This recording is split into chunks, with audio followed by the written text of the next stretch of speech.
Hello everyone, this is Payal Tiwari. Welcome to my channel. आज इस video में हम लोग Indian civilisation and culture chapter का सब्जेक्टिव क्वेश्चंस पढ़ेंगे। तो चलिए स्टार्ट करते हैं। हमारा फर्स्ट क्वेश्चन है, what do you know about Gandhi ji, यानी आप गांधी जी के बारे में क्या जानते हैं। आंसर है, Gandhi ji was a great political leader and social reformer. Gandhi ji एक महान राजनेता और समाज सुधारक थे। He used truth and non-violence to drive English rulers out of India. उन्होंने सत्य और अहिंसा का प्रयोग करके जो इंग्लिश रूलर्स थे यानी अंग्रेज़ी शासक जो थे उनको इंडिया से बाहर भगाया। He helped India attain freedom. उन्होंने भारत को स्वतंत्रता हासिल करने में मदद की। So he is called the father of the nation. और इसलिए उन्हें राष्ट्रपिता कहा गया। नेक्स्ट क्वेश्चन है, What did Gandhi ji do for the farmers in Bihar. Gandhi ji ने बिहार में किसानों के लिए क्या किया। आंसर है, Gandhi ji came from South Africa at the call of the Indian farmers of Champaran. यानी चंपारण के किसानों के कहने पे गांधी जी साउथ अफ्रीका से इंडिया आए। The farmers were exploited by the English rulers. जो किसान थे वो अंग्रेज़ी शासकों के द्वारा उनका शोषण किया जा रहा था। Gandhi ji launched the Champaran Satyagraha against the British rule and the farmers got their freedom from tyranny। यानी गांधी जी ने अंग्रेज़ी शासकों के खिलाफ चंपारण सत्याग्रह की शुरुआत की और इस प्रकार जो किसान थे उन्होंने अत्याचार से मुक्ति पाई। नेक्स्ट क्वेश्चन है, what do you understand by civilization and culture, यानी सभ्यता और संस्कृति से आप क्या समझते हैं। Civilization is better mode of living, conduct and behaviour. सभ्यता जो है वो हमारे जीवन यापन का, हमारे आचरण चरित्र का एंड बिहेवियर और हमारे व्यवहार का एक अच्छा तरीका है। It is an improvement of the way of living. ये हमारे जीवन यापन के तरीके में एक सुधार है। Culture is the finer aspects of a civilization. संस्कृति जो है वो सभ्यता का एक अच्छा पहलू है। It includes art, belief, language, morals, outlook, customs and traditions. और इसमें यानी संस्कृति में आर्ट यानी कला, बिलीफ मतलब विश्वास, भाषा मॉरल्स नैतिकता, आउटलुक यानी हमारा ड्रेसिंग सिस्टम, कस्टम्स यानी रीति रिवाज और ट्रेडिशंस यानी परंपराएं शामिल है। चलते हैं नेक्स्ट क्वेश्चन पे। नेक्स्ट क्वेश्चन है, what do our holy scriptures tell us about universal human values. क्वेश्चन है कि हमारे जो पवित्र शास्त्र हैं वो सार्वभौमिक मानवीय मूल्यों के बारे में क्या कहते हैं। आंसर है, human values are suitable for the whole of humanity. यानी मानवीय मूल्य संपूर्ण मानवता के लिए उपयुक्त है। They do not belong to a particular nation, region और पीपल। यानी वे किसी विशेष राष्ट्र, क्षेत्र या लोगों के लिए नहीं हैं, उनसे संबंधित नहीं हैं। यानी ये सबके लिए समान है। सो दे आर यूनिवर्सल और इसलिए ये सार्वभौमिक है। All religious books and religions tell us the same things about proper moral and spirituals behaviours. यानी ऑल रिलीजियस बुक्स यानी जितनी भी धार्मिक पुस्तकें हैं और जितने भी धर्म हैं वो हमें सेम चीज़ बताते हैं। किसके बारे में, proper moral and spiritual behaviour. यानी एक प्रॉपर नैतिकता और एक प्रॉपर नैतिक और आध्यात्मिक बिहेवियर यानी व्यवहार के बारे में ही बताते हैं। यानी जो मानवीय मूल्य है वो सबके लिए बराबर है। जितने भी धर्म हैं, जितने भी धार्मिक पुस्तकें हैं वो हमें नैतिकता ही सिखाती हैं और आध्यात्मिक बिहेवियर ही सिखाती हैं। चलते हैं नेक्स्ट पे। नेक्स्ट हमारे बुक में जो दिया हुआ है फिल इन द ब्लैंक्स, उसको यहाँ सॉल्व किया गया है। तो देखिए, complete the following sentences on the basis of what you have studied. यानी आपने जो पढ़ा है उसके आधार पर इन सब को भरिए। तो देखिए, जो हमारा फिल इन द ब्लैंक्स था यानी आंसर जहाँ हमें भरना था वो ब्लू पेन से है और बाकी जो था वो ब्लैक पेन से है। तो चलिए स्टार्ट करते हैं। Indians glory is that it, उसके बाद फिल इन द ब्लैंक्स है। यानी भारतीय महानता इसमें है कि ये आंसर रिमेन्स इमूवेबल, यानी क्योंकि ये अडिग रहा है, यही भारत की महानता है। नेक्स्ट है the charge against India is that, यानी भारत के खिलाफ ये आरोप है कि, क्या आरोप है, फिल इन द ब्लैंक्स में है, her people are so uncivilised ignorant and stolid, यानी भारत के खिलाफ यह आरोप लगाया गया है कि उसके लोग जो हैं वो असभ्य हैं, इग्नोरेंट हैं और स्टोलिड यानी स्लो हैं, हठी हैं।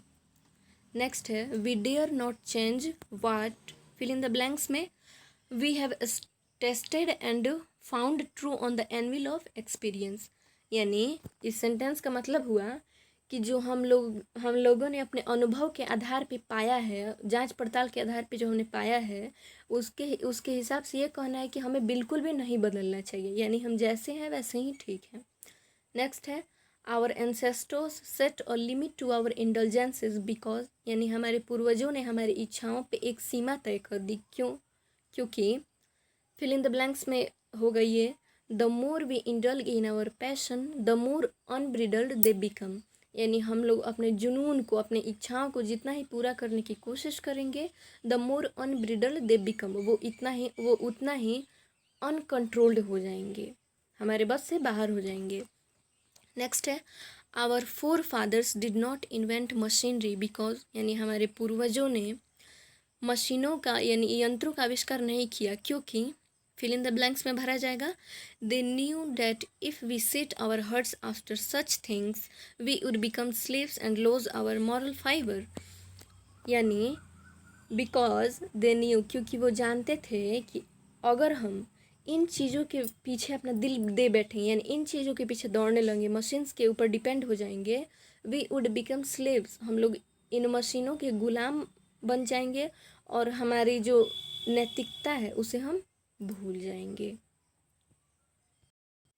नेक्स्ट क्वेश्चन है how is Indian civilization different from European civilization, यानी भारतीय सभ्यता यूरोपियन सभ्यता, यूरोपियन कहने का मतलब है पश्चिमी सभ्यता, वेस्टर्न सिविलाइजेशन से कैसे अलग है, यानी इन दोनों में क्या अंतर है। आंसर है there is a big difference between the Indian civilisation and European civilization, यानी भारतीय सभ्यता और यूरोपियन यानी पश्चिमी सभ्यता में एक बहुत ही बड़ा अंतर है।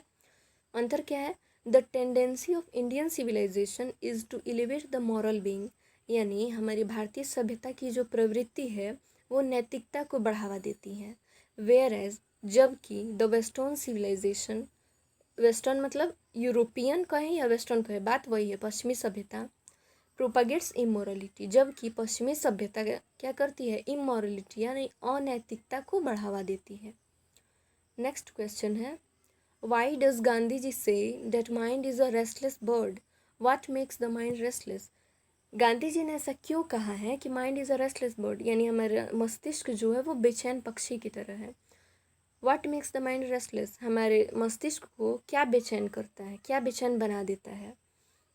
आंसर है mind is a restless bird because the more it gets the more it wants and still remains unsatisfied.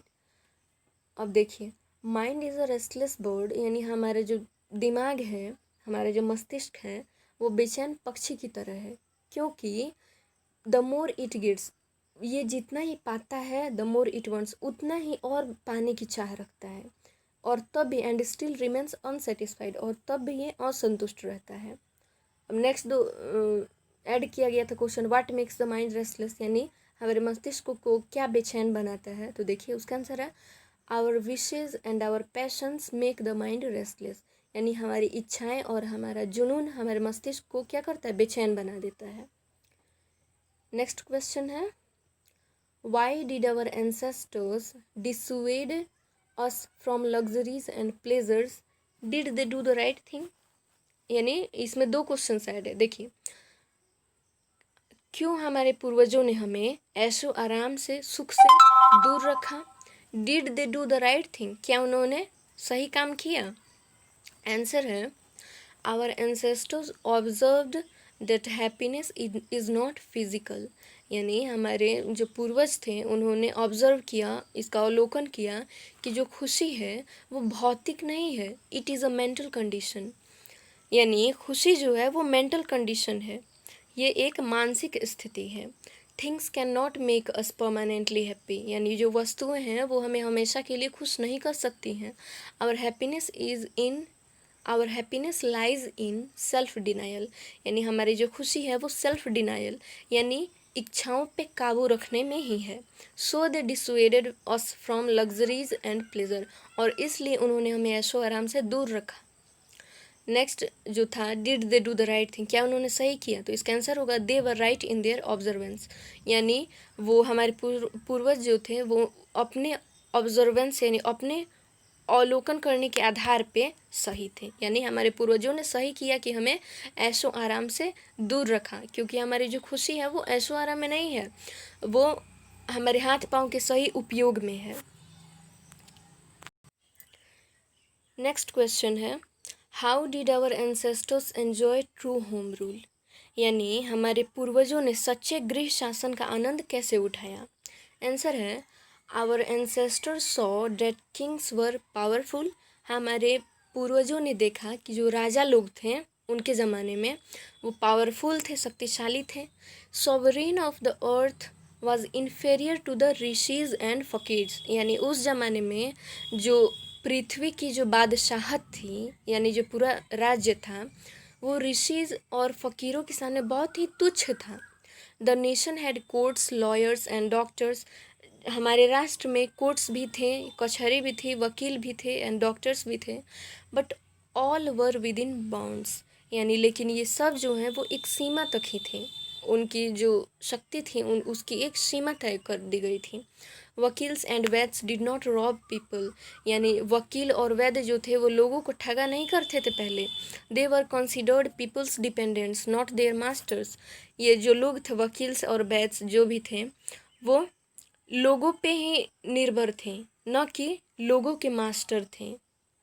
The ordinary rule was to avoid courts, यानी साधारणतः जो लोग थे वो कोर्ट कचहरी से दूर ही रहते थे. दो जस्टिस वॉज फेयर, और जो न्याय था वो सत्य था, लोकप्रिय था. There were no touts to tempt and misguide people, यानी उस टाइम पे कोई दलाल नहीं था जो लोगों को झांसा दे सके. The evil too was noticeable only in and around capitals, यानी और जो भी थोड़ी बहुत जो बुरी बातें थीं यानी ठगने का ये जो भी कुछ था वो कैपिटल्स के आसपास ही था, यानी बहुत कम ही ऐसा था. The common people lived independently, यानी जो आम आदमी थे, साधारण व्यक्ति जो थे वो स्वतंत्र रूप से रहते थे. And followed there agricultural and occupations, और अपने क्या एग्रीकल्चरल ऑक्यूपेशन को फॉलो करते थे, यानी खेती बाड़ी करते थे, अपना अपना काम साधारण रूप से करते थे.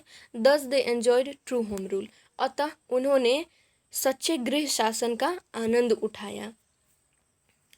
चलिए नेक्स्ट क्वेश्चन है, what according to the author is modern civilization. Author मतलब लेखक, लेखक कौन है यहाँ? महात्मा गांधी. यानी what according to the author यानी लेखक के अनुसार यानी महात्मा गांधी के अनुसार मॉडर्न सिविलाइजेशन क्या है, आधुनिक सभ्यता क्या है? आंसर है, the modern civilization is the worship of the material. According to the author यानी लेखक के अनुसार जो आधुनिक सभ्यता है वो मटेरियल्स की पूजा है, यानी भौतिकवाद की पूजा है. It is also the worship of brute inside us, यानी ये हमारे अंदर जो शैतानी यानी हमारे अंदर जो बुराई छुपी हुई है उसकी पूजा है. आधुनिक सभ्यता हमारे अंदर छुपी हुई बुराई की पूजा है और वस्तुओं की पूजा है. इट इज़ कम्प्लीटली मटेरियलिज्म, यानी ये पूरी तरह से भौतिकवाद है. It has no existence if it does not think at every step of the triumph of material civilization, यानी आधुनिक सभ्यता कुछ भी नहीं है अगर वो हर कदम पे क्या कहेंगे भौतिक सभ्यता की जीत के बारे में ना सोचें. यानी कहने का मतलब गांधी जी ये कहना चाहते हैं कि हमारी जो आधुनिक सभ्यता है ये पूरी तरह से क्या है, मटेरियलिज्म है, मटेरियल सिविलाइजेशन है. यानी आधुनिक सभ्यता भौतिक सभ्यता है पूरी तरह से. नेक्स्ट क्वेश्चन है, what is the distinguished characteristic of modern civilization, यानी आधुनिक सभ्यता का मुख्य गुण क्या है? आंसर है, the distinguished characteristic of modern civilization is an indefinite multiplicity of human wants. यानी आधुनिक सभ्यता का मुख्य गुण है मानव की जो चाहते हैं, इच्छाएं हैं, उन्हें अनिश्चित रूप से बढ़ावा देना, उन्हें अनिश्चित रूप से बढ़ा देना। नेक्स्ट है what does our civilization depend upon. यानी हमारी सभ्यता किस चीज़ पर निर्भर है। आंसर है our civilization, our culture, our swaraj depend not upon multiplying our wants self indulgence but upon restricting wants self denial. Answer है कि हमारी जो सभ्यता है, हमारी संस्कृति, हमारा स्वराज वो इच्छाओं को बढ़ाने में नहीं, यानी हमारी जो सभ्यता है वो इच्छाओं के मल्टीप्लाई यानी इच्छाओं को बढ़ाने में पे निर्भर नहीं करता है।